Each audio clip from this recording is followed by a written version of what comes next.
Saudara, Bawaslu menerima sejumlah pelanggaran pemilu yang terjadi di masa kampanye di sejumlah daerah, mulai dari ketidaknetralan ASN hingga dugaan kampanye hitam. Bawaslu Jawa Barat menemukan 20 aparatur sipil negara di wilayah Jawa Barat yang tidak netral selama masa kampanye.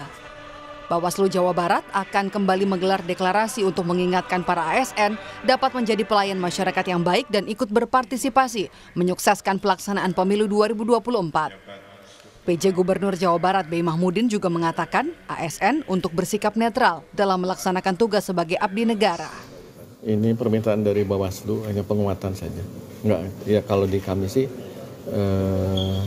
selama ini berjalan dengan cukup baik, jadi artinya ASN di Pemprov Jawa Barat menjalankan tugasnya dengan baik, menjaga netralitas, dan teman-teman Bawaslu minta ada lagi penguatan atau sosialisasi penguatan tentang netralitas ASN. Ketua Bawaslu Jawa Barat menyebut dari total kasus pelanggaran netralitas ASN, 8 diantaranya sudah selesai diproses oleh Bawaslu Jabar. Bawaslu menggandeng Pemprov Jabar untuk terus mengingatkan ASN dalam upaya pencegahan keberpihakan jelang pemilu. 67 temuan dan laporan, 20 diantaranya kasus netralitas ASN, kepala desa, perangkat desa, 8 kasus ASN, 8 kasus kepala desa, 4 perangkat desa. Ada yang sedang berjalan, ada yang sudah putus. Bawaslu Jawa Barat mencatat ada 67 temuan pelanggaran selama masa kampanye pemilu 2024. Dari jumlah tersebut, ada 20 kasus yang melibatkan ASN, mulai dari camat, kepala dinas, kepala sekolah hingga penjabat wali kota.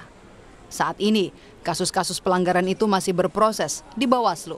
Jadi netralitas ASN itu kasusnya banyak, ada yang di Bogor, ada yang di Ciamis, Garut, berkaitan dengan ada yang dilaporkan ada camat, ada kepala sekolah, ada tenaga honorer Satpol PP yang kemarin yang di Garut, guru, ada PJ wali kota yang di Bekasi itu, terus ada kepala dinas kesehatan, ada guru.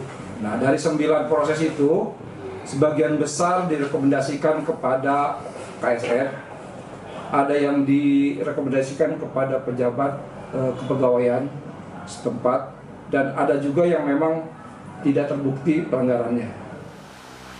Sementara itu, di Denpasar, Bali, Bawaslu Provinsi Bali menerima laporan dugaan ujaran kebencian saat kampanye. Ada 3 laporan dugaan kampanye hitam yang terdiri dari 2 laporan yang sudah dilakukan kajian awal dan 1 laporan masih dikaji di rapat pleno. Berkaitan dengan dugaan pelanggaran pemilu tentang black campaign juga, isu SARA, saat ini kami sedang lakukan kajian. Dan kami belum bisa sampaikan hasilnya, ya karena hari ini kami kaji dan besok kami akan rapat pleno untuk menetapkan atau menentukan apakah laporan itu memenuhi formil material. Bawaslu mengimbau agar seluruh pihak bisa mematuhi aturan kampanye yang dimuat dalam Undang-Undang Nomor 7 Tahun 2017.